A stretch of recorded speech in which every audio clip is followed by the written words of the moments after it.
Photo ले पूजा के दिन संग सबाई मिल स्टाइल में पोज देके ले फोटो ले।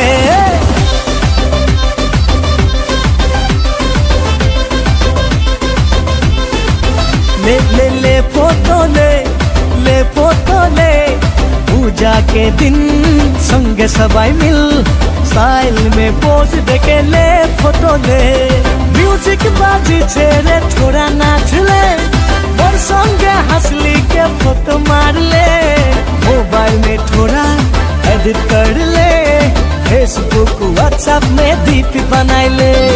मोबाइल में थोड़ा एडिट कर ले फेसबुक व्हाट्सएप में डीपी बनाई ले फोटो ले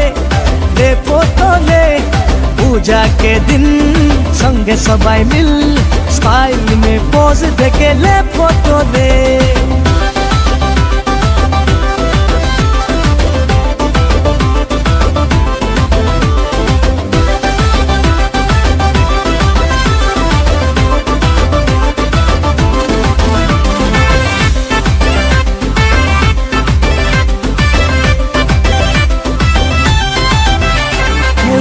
काजल लगाई करी चाल मार के मोके दीवाना तुई करे गेली रे।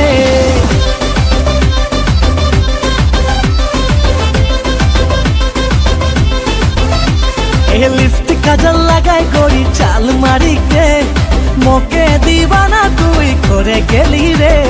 म्यूजिक बाजी छेड़े थोड़ा नाच ले मोर संगे हंसली के फोटो मार ले।